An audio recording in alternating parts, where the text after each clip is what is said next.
আসসালামু আলাইকুম রহমাতুল্লাহ ওবারাকাতু। সুপ্রিয় দর্শক শ্রোতাবৃন্দ এবং সারা বিশ্বের মুসলিম উম্মা, আপনাদের সবাইকে স্বাগতম জানাচ্ছি আমাদের চ্যানেল মানুষ মানুষের জন্য চ্যানেল, আপনাদের খুবই পছন্দনীয় চ্যানেল। আজকে আমরা তাহাজ্জুদ নামাজের উপকারিতা সম্পর্ক নিয়ে আলোচনা করব।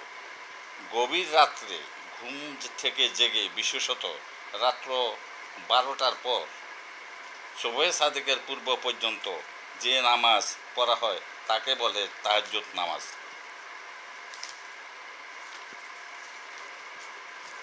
নফল নামাজগুলির মধ্যে তাহাজ্জুদ নামাজ আল্লাহ তাআলার কাছে সবচেয়ে বেশি প্রিয়। তাহাজ্জুদ নামাজের উপকারিতা এবং সওয়াব আল্লাহ তাআলা সাধারণত ফিরিয়ে দেয় না। হাদিস শরীফে অন্যান্য নফল নামাজের চাইতে তাহাজ্জুদ নামাজের বেশি সওয়াব ও ফজিলতের কথা বর্ণিত আছে।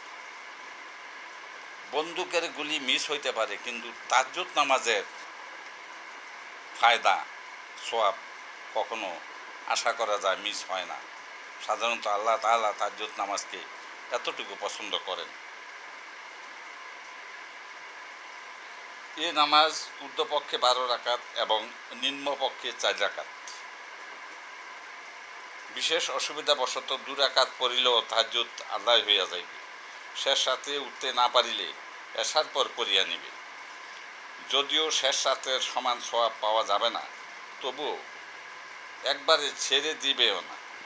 হাদিস শরীফে বর্ণিত আছে যে তাহাজ্জুদ নামাজ পাঠকারীর কবর 70 গজ প্রশস্ত হবে।